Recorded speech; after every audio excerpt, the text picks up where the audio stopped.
country, and I want to make sure that I either have access to, I own a jet, and get me out of this country.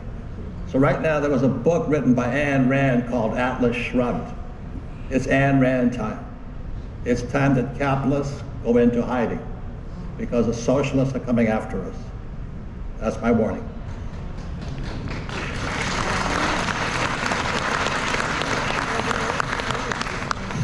Natalie, over to you. Well, I think Robert brings up such a great point. We're being controlled by people who produce nothing. My parents grew up in communist Poland. It was their dream to come to the United States, and it's fascinating talking to them because they don't recognize this country from the one they dreamt of coming to, and they think we're moving closer and closer to what they worked so hard to flee. And they waited decades to be able to come, and they worked so hard, and they actually lost everything in the great financial crisis, which I think for me planted a seed, which is why I'm such an advocate for hard money. And so I believe the best strategy is short the currency, long, hard, scarce assets, long property. For me, it's digital property, it's Bitcoin, because we're increasingly, as we phase into this, the end of this cycle, we're increasingly moving into more concentrated power and control. And we're no longer governed by politics, because politics is just kind of a messy, unattractive negotiation. We're governed more and more by coercion. And we have a system based on theft. Inflation is theft. But we have a chance now to correct it. We have a parallel system that exists that people, millions of people around the world have been opting into. And it has coexisted with all these fiat currencies, but guess what? It's repricing them. And things are getting cheaper in Bitcoin. And so I have a lot of hope for the future because humans are problem solvers, and technology is an incredible tool. And people, through different transformations of technology, there were always the skeptics and the doubters, right? Whether it was transitioning to electricity or to airplanes flying or to the internet. I mean, think back to the early 1990s. None of us ever envisioned how it would transform the way we communicate, the way we purchase things, the way we conduct business. And so I think people are not really envisioning how we're now gonna move money over IP. And it's gonna change our lives for the better. And it's gonna lead to a world of more sovereignty and more decentralization, which I think will be so empowering for the individual. I love that, and I think your long property thesis is just like sound business. I mean, that's just common sense, right? And I think there's a bit of a return to common sense occurring, but I'm all in on that. I love that, Natalie. Thank you for sharing. Mark, same question. How do you structure your portfolio? Because I know you're kind of everywhere. You're hard assets or hard money, right? You're an investor, so you must be in equities and private businesses, I imagine, and you're an entrepreneur. You're building your own stuff. So how do you structure your wealth picture? Yeah, I would say that the wealth picture has two main components. One, we have to create it, and then two, we have to multiply it, and third, we have to protect it, multiply and protect it. So I think about it in two different ways. One, creating wealth. And so unfortunately, I see way too many people coming into my world and they want to quit their jobs and be a full-time investor, and they got $1,000 to their name.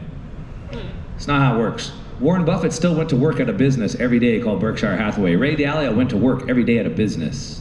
And so you have to create the wealth. So I think most people need to focus more on that. So for me, most of my wealth creation, most of my time goes into making money in the businesses. And a lot of my investment goes back into my business because I have a much better return. I could hire someone for 100 grand that could probably return me way more money than if I put it into some stock. So a lot of it goes into there. Then I have a surplus of money. I need to save it. So I think of most of what most people would consider investing, I think of it as savings. So I buy real estate. Yes, I still buy that old relic. It helps me not pay taxes. Robert taught me that. So my best way to not pay taxes, so I buy real estate. It gives me cash flow. But I think of real estate not as real estate investing. I think of it as that's where I save my money. I buy a lot of real estate. It makes a much larger percentage of my portfolio than most people think is probably rational. And I don't think of that as investing in Bitcoin. That's my savings. I do like to do some investing. My investing is a small percentage of my portfolio. And it's particularly, I like to play gold mining stocks. So I play quite a bit of the resource mining stocks. I have a fund, Bitcoin Opportunity Fund. We invest into early stage Bitcoin opportunities. I'm in some other venture capital funds in the Bitcoin space as well, Trammell Venture Partners. So a small percentage of my portfolio, that's where I'm investing. Like I said, gold miners, like Robert said, some of these companies can make you extremely wealthy. I'm currently building a house on the beach, 5 or 6 bedroom house in Mexico. I told Jay about it. The whole thing was paid for by one of these companies that's here. So, you know, those are here. I play in that space, gold miners, Bitcoin early stage companies, VC companies, that's my investing. Bitcoin, real estate, that's my savings. And then most of my time is spent creating the wealth in the business. Also, I'm just gonna finish. What Ronnie said, I agree with Ronnie. I'm full of hope. Things are bad. I'm not a head in the sand. I get it. The amount of debt that we have is never gonna be paid back. Things are getting worse and worse. The amount of, as Natalie said, the coercion that we're being controlled by is getting worse. I think there's more pain ahead. However, the bureaucrats, they don't run the world. They don't build the world. It's built by us. It's built by entrepreneurs. It's built by the doers. It's built by the creatives, the entrepreneurs. It's built by the people in the arena. And I am extremely bullish on when millions of entrepreneurs' backs are against the wall.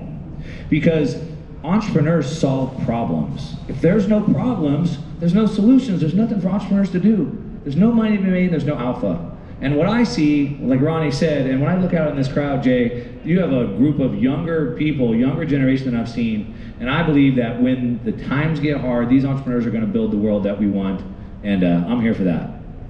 I love it, Mark. Thank you.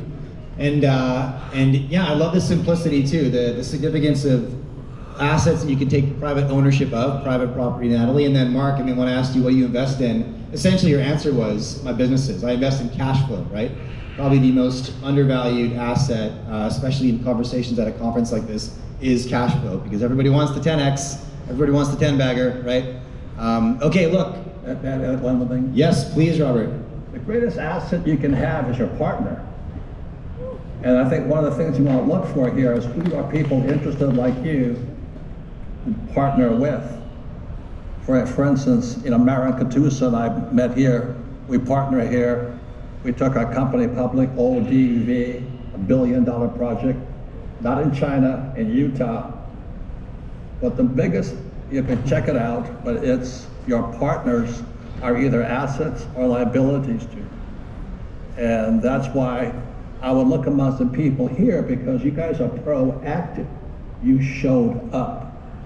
And so that's why I'm honored to be speaking to you and encourage you to keep going, because learning is an ongoing process.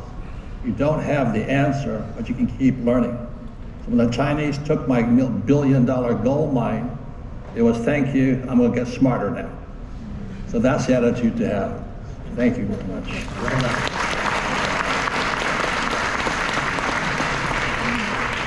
All right, so good values, good people, private property, and cash flow. I think that's the lesson of the panel. Thank you so much for joining me up here today. Let's give them a round of applause, please.